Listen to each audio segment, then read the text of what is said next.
السلام علیکم پیارے بچوں، رکشی آپا آج پھر آپ کے لیے ایک بڑی مزے کی کہانی لے کر آئی ہے۔ پیارے بچوں، یہ کہانی الادین اور اس کے جادو کے چراغ کی کہانی ہے۔ بہت دنوں کی بات ہے کہ ایک لڑکا تھا، اس کا نام تھا الادین، اور اس کے معمول میں یہ شامل تھا کہ وہ تمام دن گلیوں میں آوارہ گردی کرتا۔ ایک دن الادین اپنے دوستوں کے ساتھ اپنے معمول کے مطابق کھیل رہا تھا کہ اچانک اسے ایک عجیب و غریب آدمی اپنے قریب کھڑا ہوا نظر آیا۔ وہ آدمی ایک ریشمی چوغے میں ملبوس تھا اور سر پر اس نے ایک ٹوپی پہن رکھی تھی جس میں چمکدار نیلم جڑے ہوئے تھے۔ وہ شخص آ کر الادین کو گھورنے لگا اور پھر تھوڑی دیر بعد اس نے الادین سے بات چیت اور گفتگو شروع کر دی۔ اس نے کہا، ہو نہ ہو تم فہد بھڑائی کے بیٹے ہو، کیا تم پیسہ کمانا چاہتے ہو؟ الادین نے اسے جواب میں سر ہلاتے ہوئے کہا، ہاں میں پیسہ کمانا چاہتا ہوں۔ تب اس دلچسپ آدمی نے الادین کو بتایا کہ اسے صرف ایک ہی کام کرنا پڑے گا، اور وہ کام کیا تھا کہ ایک سوراخ میں جا کر میرے لیے ایک پرانا چراغ لانا ہوگا۔ وہ الادین کو قصبے سے بہت دور لے گیا۔ تب دونوں نے وہاں پہنچ کر بھاری پتھر کے سل کو ہاتھوں سے بہت زور سے ہٹایا تو اس کے نیچے ایک سوراخ تھا۔ اس سوراخ سے نیچے اتر کر چند سیڑھیاں نظر آ رہی تھیں۔ اس اجنبی نے الادین کو ایک انگوٹھی دی اور انگوٹھی دیتے ہوئے کہا کہ وہ اسے ضرورت کے وقت استعمال کر سکتا ہے۔ سو بچوں، الادین جو ایک دبلا پتلا معمولی سے لڑکا تھا، جناب وہ آسانی سے اس سوراخ سے اس سرنگ سے نیچے اترا تو اس نے دیکھا کہ وہاں پر ایک بہت بڑا غار ہے اور اس غار میں بہت سارے ہیرے جواہرات بھرے ہوئے ہیں۔ قصہ مختصر یہ کہ الادین کو وہاں ایک بہت بڑا خزانہ نظر آیا۔ الادین کی تو آنکھیں حیرت سے پھٹی کی پھٹی رہ گئی، اور پھر ایک دم اسے اس اجنبی کی بات یاد آئی۔ اس نے وعدہ کیا تھا کہ وہ اسے ایک پرانا چراغ ڈھونڈ کر لا کر دے گا۔ سو بچوں، الادین کے ذہن میں یہ خیال آیا کہ اس اجنبی نے ہیرے جواہرات کی بجائے بھلا اسے ایک پرانا سا چراغ لانے کو کیوں کہا۔ اس نے اوپر نیچے دیکھا، دائیں بائیں دیکھا، اور آخر اسے وہ چراغ نظر آ گیا جو کہ جواہرات سے بھرے ایک صندوق کے اندر پڑا تھا۔ اس نے چراغ کو اٹھا کر دیکھا، مگر اس میں سے الادین کو کوئی خاص بات محسوس نہ ہوئی۔ اس نے سوچا کہ اجنبی ضرور کوئی جادوگر ہے، ورنہ اسے پرانے چراغ سے کیا واسطہ۔ سو بچوں، اس نے چراغ اٹھایا اور سیڑھیوں پر چڑھ گیا۔ وہاں وہ آدمی، وہی اجنبی، الادین کا انتظار کر رہا تھا اس چراغ کو لینے کے لیے۔ وہاں پہنچ کر الادین نے اجنبی سے کہا کہ مجھے باہر نکالو، مگر بچوں اس اجنبی نے کیا کہا؟ اس نے کہا کہ پہلے چراغ میرے حوالے کرو، پھر میں تمہیں اوپر واپس آنے دوں گا۔ سو بچوں، دونوں میں کافی دیر تک بحث اور جھگڑا ہوتا رہا، لیکن وہ آدمی اپنی ضد پر اڑا رہا۔ آخر کار الادین نے اس کی چالاکی کو سمجھ لیا اور واپس آ کر وہ اسی سیڑھی پر دوبارہ بیٹھ گیا، اور اس آدمی نے پتھر کے سل سے جناب اس غار کا منہ بند کر دیا اور چلا گیا۔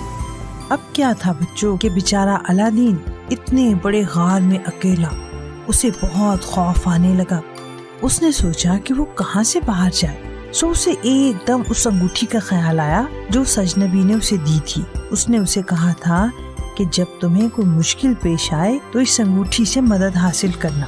سو بچوں، الادین نے اس انگوٹھی کو ذرا سا مسلا تو اس میں سے ایک بہت بڑا جن نمودار ہوا، اور اس جن نے الادین سے پوچھا کہ بتاؤ میں تمہاری کیا مدد کر سکتا ہوں۔ بچوں، الادین اسے دیکھ کر بہت حیران اور بدحواس ہو گیا۔ کچھ دیر کے بعد اس نے اس جن سے کہا کہ وہ اسے گھر پہنچا دے، اور ابھی تھوڑی ہی دیر گزری تھی کہ وہ چراغ اور انگوٹھی ان کے سمیت جناب الادین اپنے گھر میں موجود تھا۔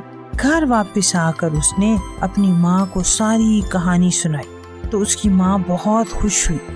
اس کی ماں نے وہ چراغ لیا تو اس نے دیکھا کہ اس پر بہت مٹی جمی ہے۔ سو اس کی ماں اس چراغ کو صاف کرنے لگی تاکہ وہ دوبارہ چراغ چمکدار اور خوبصورت ہو جائے۔ جیسے ہی اس کی ماں نے بچوں چراغ کو صاف کرنا شروع کیا، چراغ میں سے ہلکا ہلکا دھواں نکلنے لگا اور تھوڑی ہی دیر بعد ایک جن کی صورت اختیار کر گیا۔ اور وہ جن چراغ کا جن تھا۔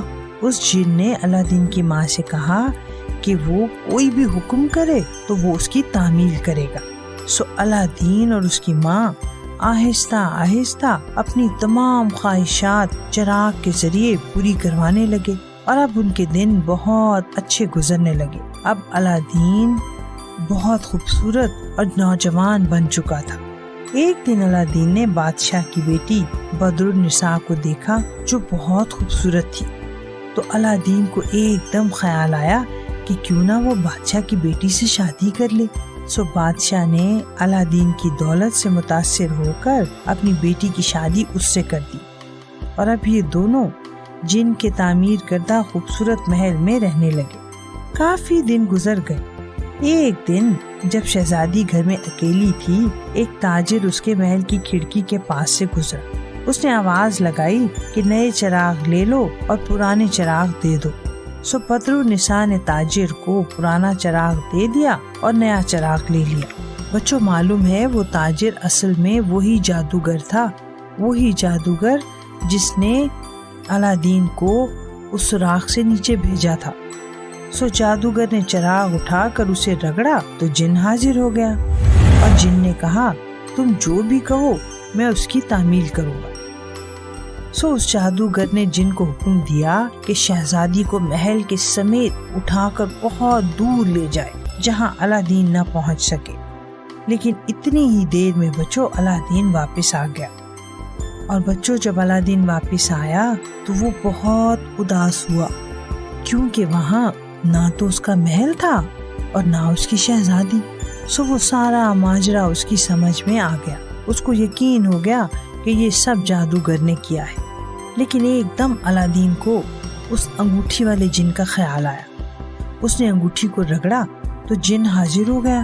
اس نے جن کو حکم دیا کہ اسے شہزادی کے پاس پہنچا دے۔ جن نے حکم کی تعمیل کی اور اسے محل کے باورچی خانے میں پہنچا دیا، جہاں شہزادی اور جادوگر دونوں موجود تھے، اور شہزادی جادوگر کے لیے چائے تیار کر رہی تھی۔ اس نے شہزادی سے کہا کہ یہ پاؤڈر چائے میں ملا دو۔ سو بچوں شہزادی نے الادین کی ہدایت پر عمل کیا۔ نتیجہ کیا ہوا کہ جادوگر نے چائے پی اور گر کر بے ہوش ہو گیا۔ سو الادین نے چراغ کے جن کو حاضر کر کے حکم دیا کہ انہیں محل سمیت واپس ان کی اپنی ریاست میں وہاں واپس پہنچا دے۔